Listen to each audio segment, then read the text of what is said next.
L'Union européenne, un nouveau territoire de référence. L'Union européenne est une association politico-économique de 27 États. Elle a pour objectif de devenir, pour 460 millions d'habitants, un territoire de référence. Faire cause commune. Dans les années 1950, les États européens ont compris qu'en faisant cause commune, qu'en s'unissant, ils seraient plus puissants ou plus forts. Depuis, l'Union se construit en permanence. 1957, développement du plus grand marché économique commun du monde. 1995, libre circulation des personnes dans l'espace Schengen. Un individu entré sur le territoire d'un État membre peut franchir toutes les frontières des autres États.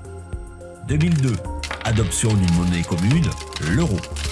Toutefois, l'Union dans ces domaines a des limites variables. La France, État fondateur, adhère à tous les dispositifs européens.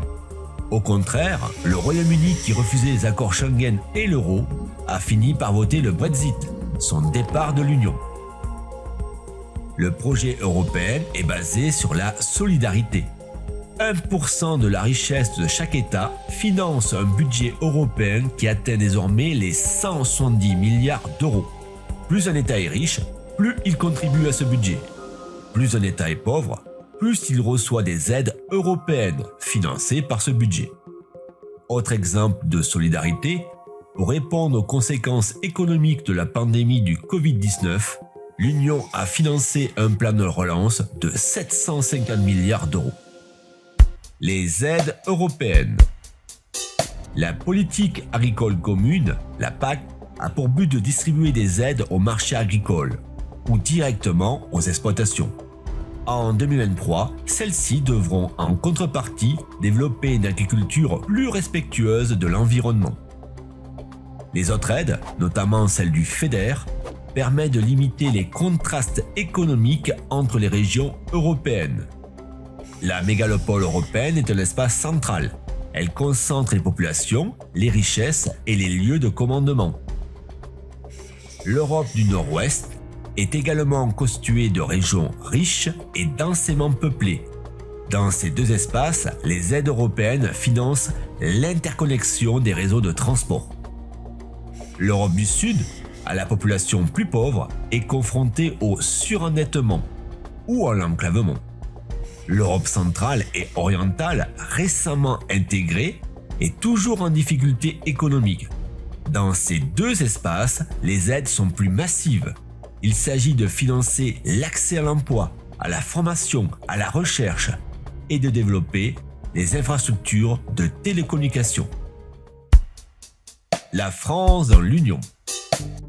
La France est l'un des pays les mieux intégrés à l'Union. État fondateur, elle a contribué à la mise en place de valeurs, d'institutions et de lois européennes. Désormais, un tiers des lois appliquées en France est transposé du droit européen. La France est au cœur des échanges européens. Cela s'explique par sa position géographique, entre le sud et le nord, et entre l'ouest et l'est. Des millions d'Européens utilisent les autoroutes ou les LGV françaises pour des raisons touristiques ou commerciales. Les eurorégions intensifient cette intégration européenne. La Grande Région est une région transfrontalière qui compte 12 millions d'habitants, répartis entre la France, la Belgique, l'Allemagne et le Luxembourg. Tous les jours, plus de 250 000 travailleurs traversent une frontière en utilisant un réseau de transport financé par l'Union.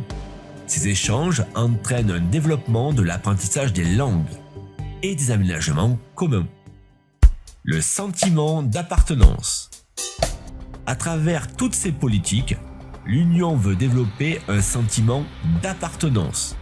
Les Européens ne devraient plus s'identifier uniquement à leur pays, ils devraient prendre conscience qu'ils vivent sur un nouveau territoire de référence, l'Union européenne. Les jeunes étudiants qui participent au programme d'échange Erasmus, ou les personnes qui se déplacent pour travailler, pour vivre ou pour voyager dans l'Union, s'identifient plus facilement comme étant européens. Mais ce sentiment d'appartenance est contrarié par la montée de l'euroscepticisme. Un tiers des Français identifient les difficultés actuelles de notre pays à son appartenance à l'Union. Ces citoyens considèrent que les lois européennes privent la France de sa souveraineté. Mais face aux crises récentes comme celle de la pandémie ou celle de l'invasion de l'Ukraine par la Russie, l'Union a apporté des réponses convaincantes. Les États ont mutualisé leurs moyens nationaux pour protéger collectivement le territoire de référence, l'Europe.